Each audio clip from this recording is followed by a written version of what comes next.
Hello students, चलिए आज हम करेंगे क्लास 8th भूगोल का दूसरा पार्ट भूमि, मृदा, जल, प्राकृतिक वनस्पति और वन्य जीवन संसाधन का अभ्यास कार्य। तो चलिए शुरू करते हैं। प्रश्न पहला, निम्न प्रश्नों के उत्तर दीजिए।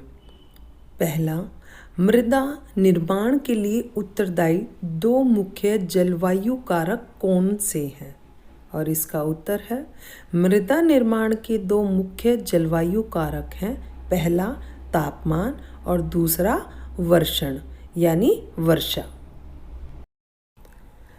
दूसरा, भूमि निम्नीकरण के कोई दो कारण लिखिए। और इसका उत्तर है भूमि निम्नीकरण के दो कारण हैं, पहला मानवीय कारण, वनोन्मूलन, अतिचारण, रासायनिक उर्वरकों और कीटनाशकों का अत्यधिक उपयोग। और दूसरा कारण है प्राकृतिक कारण, वर्षा, दोहन, भूस्खलन और बाढ़। प्रश्न 3, भूमि को महत्वपूर्ण संसाधन क्यों माना जाता है? और इसका उत्तर है भूमि हमारे जीवन का आधार है। इसके बिना हमें आवास, खाना, पानी आदि कुछ भी प्राप्त नहीं होगा। इसलिए भूमि को महत्वपूर्ण संसाधन माना जाता है। नंबर 4, किन्हीं दो सोपानों के नाम बताइए जिन्हें सरकार ने पौधों और प्राणियों के संरक्षण के लिए आरंभ किया है। उत्तर, दो सोपान है, जैवमंडल नीचे तथा राष्ट्रीय उद्यानों की स्थापना, और दूसरा अवैध शिकार और कटाई आदि पर रोक लगाना। पांचवा, जल संरक्षण के 3 तरीके बताइए। उत्तर, जल संरक्षण के उपाय हैं, पहला वृक्षारोपण, दूसरा रिसाव व वाष्पीकरण रोकना और तीसरा वर्षा जल संग्रहण। प्रश्न 2, सही उत्तर को चिन्हित कीजिए। पहला, निम्नलिखित में से कौन सा कारक मृदा निर्माण का नहीं है?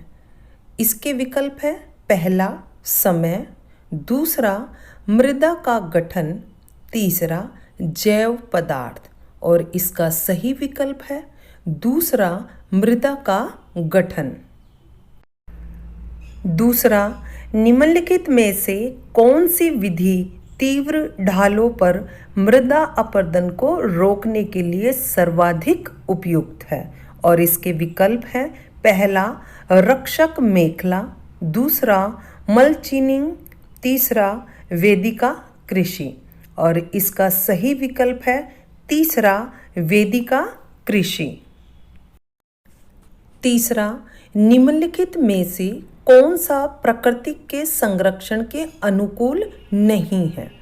और इसके विकल्प है, पहला जब आवश्यकता न हो तो बल्ब को बंद कर देना चाहिए, दूसरा नल को उपयोग के बाद तुरंत बंद कर देना चाहिए, और तीसरा खरीदारी के बाद पॉलीपैक को नष्ट कर देना चाहिए, और इसका सही विकल्प है तीसरा खरीदारी के बाद पॉलीपैक को नष्ट कर देना चाहिए। ये प्राकृतिक के संरक्षण के अनुकूल बिल्कुल नहीं है बच्चों। प्रश्न 3, निम्नलिखित का मिलान कीजिए। क, भूमि उपयोग, ख ह्यूमस, ग चट्टान बांध, घ कृषि योग्य भूमि, और इसके विकल्प हैं, पहला मृदा अपरदन को रोकना, दूसरा कृषि के लिए उपयुक्त भूमि, तीसरा भूमि का उत्पादनकारी उपयोग, चौथा ऊपरी मृदा पर निक्षेपित जैव पदार्थ, और पांचवा समोच्च रेखीय जुताई।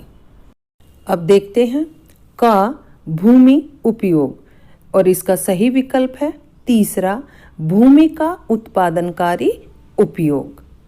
ख, ह्यूमस, और इसका विकल्प है चौथा ऊपरी मृदा पर निक्षेपित जैव पदार्थ, तीसरा चट्टान बांध, और इसका विकल्प है पहला मृदा अपरदन को रोकना, घ कृषि योग्य भूमि और इसका मिलान करेंगे दूसरा कृषि के लिए उपयुक्त भूमि। यहाँ पर सही मिलान करके उत्तर भी दिखा दिए गए हैं, आप नोट कर सकते हैं बच्चों। प्रश्न 4 है, निम्नलिखित कथनों में से सत्य अथवा असत्य बताइए। यदि सत्य है तो उसके कारण लिखिए। और पहला कथन है, भारत का गंगा ब्रह्मपुत्र का मैदान अत्यधिक आबाद प्रदेश है। और यह कथन सत्य है। इसका कारण है, यह मैदान अत्यधिक उपजाऊ है जिसके कारण अधिक जनसंख्या का भरण पोषण कर सकता है। इस मैदान की जलवायु मानवीय गतिविधियों के अनुकूल है। यह मैदान समतल है जिसके कारण यातायात के साधनों, नगरों तथा उद्योगों का विकास हुआ है। दूसरा कथन, भारत में प्रति व्यक्ति जल की उपलब्धता कम हो रही है। यह कथन भी बच्चों सत्य है। इसका कारण है, भारत की जनसंख्या तेजी से बढ़ रही है और प्रदूषण के कारण जल दूषित हो रहा है, इसलिए यह कथन सत्य है। तीसरा कथन है, तटीय क्षेत्रों में पवन गति रोकने के लिए वृक्ष कतार में लगाए जाते हैं जिसे बीज की फसल उगाना कहते हैं। बच्चों, यह कथन असत्य है क्योंकि पवन गति को रोकने के लिए जब वृक्ष कतार में लगाए जाते हैं तो उसे रक्षक मेखला का नाम दिया जाता है, ना कि बीज की फसल का।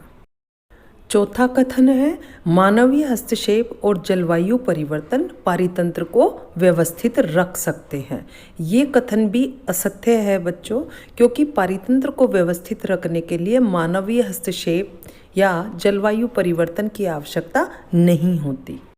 प्यारे बच्चों, अब इस वीडियो को ध्यान से देखिए और इस अभ्यास कार्य को अपनी भूगोल की नोटबुक में नोट कीजिए।